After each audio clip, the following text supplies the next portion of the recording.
আজকে যে জায়গায় আমাদের উপস্থিত হয়েছি সকলে, সেটা কাঙ্ক্ষিত না হলেও অনিবার্য। যখন তখনই যে কারো ক্ষেত্রে, তো এটা আমরা সবাই জানি। আসলে একটা খুব জনপ্রিয় গান আছে, শুভমিতা গেয়েছিল, ওটা নচিকেতার লেখা, যে হাসি কান্না অভিমান সবে মৃত্যুর অনুদান। তো প্রত্যেকটা দিন জেগে ওঠা, বেঁচে থাকা মৃত্যুকে ফাঁকি দিয়েই, কিন্তু যতক্ষণ আমরা শরীরে রয়েছি, অনুভূতিতে রয়েছি, এপারে রয়েছি তথাকথিত, ততক্ষণ আমরা জীবনের সঞ্চয়, জীবনের সমস্ত স্মরণ, যাদের সঙ্গে ছিলাম, যাদের সঙ্গে কাটাচ্ছি, তাদের হারিয়ে ফেলার বেদনায় ভুগি। এই বেদনা অতিক্রম করাও খুব সহজ নয়,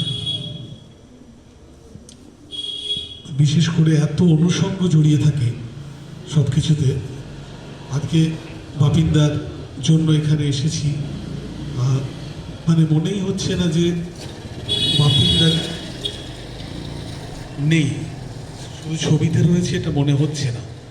কারণ চিন্তা করলে, মানে আমরা তো সবসময় সকলকে দেখতে পাই না, অনেক দূরে অনেকে থাকে, দেখা হয় না, কিন্তু মনে হয় না যে নেই। ঠিক সেরকমভাবেই যতক্ষণ আছি ততক্ষণ চিন্তা চেতনায় তিনি, যার সাথে কথা বলেছি, যার সাথে সময় কাটিয়েছি, তিনি থাকবেনই। এবং আমরা সেই আশ্বাসেই, সেই সান্ত্বনাতেই নিজেদের বাকি পথটা চলি।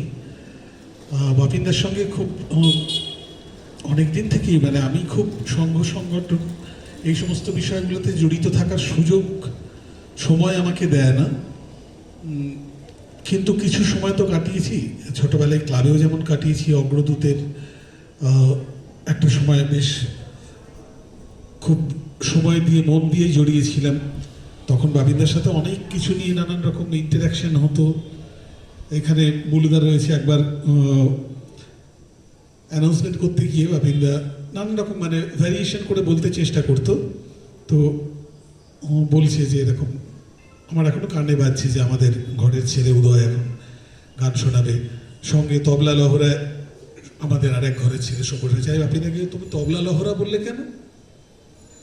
হ্যাঁ, মানে আমি টেকনিক্যাল প্রশ্ন তুলেছি, তুমি তবলা লহরা বললে না, আমি একটু অন্যরকম করে বলতে চাইছিলাম, তবলা লহরা এটাকে বলে না, তুমি কেন বলবে?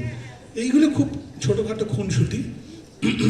তো এটা দুদিন আগে হলে একটু মজা করে বলা যেত, কিন্তু আজকে সেটা অন্যরকম ভাবে শুনতে লাগছে। যাই হোক, আমি বাপিনদার জন্য, আমি সেদিন বাপিনদার পারলৌকিক কাজ, সেটাতেও দিদি আমায় বলেছিল, কিন্তু আমি যেতে পারিনি, এত ব্যস্ত সব কিছুতে, মানে যতক্ষণ আছি ততক্ষণেই ব্যস্ততা। আমি বলি, আমি যখন যাব তখন হয়তো বাড়ি থেকে আমায় বলবে, যাচ্ছ শ্মশানের দিকে যাচ্ছ, একটুখানি চালের দোকানে বলে দাও তো, যাতে 30 কিলো চাল দিয়ে যায়। আমার অবস্থাটা এরকমই। তো যাই হোক, যতক্ষণ আছি ততক্ষণ লড়ছি এবং গাইছিও।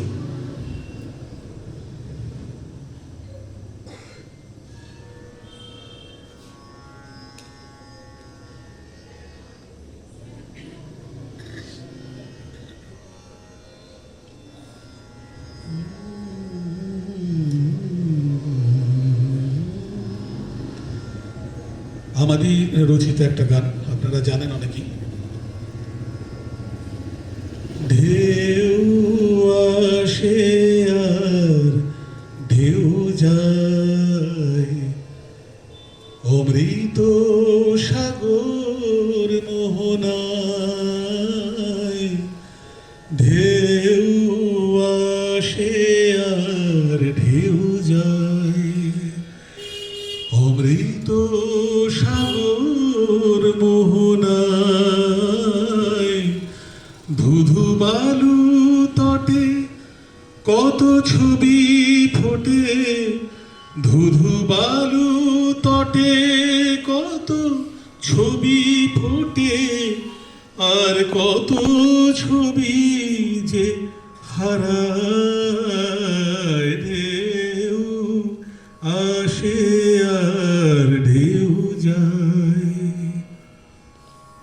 আজ রাতের বুকে দিন হয় বিলীন, কাল সূর্য এনে দেয় নতুন দিন। আজ রাতের বুকে দিন হয় বিলীন, কাল সূর্য এনে দেয় নতুন দিন। আজ হারালো যে কাল কোথাও সে আসে ফিরে ফিরে এই প্রাণ মেলায়। ধুধু বালু তটে কত না ছবি ফোটে, আর কত ছবি যে হারায়।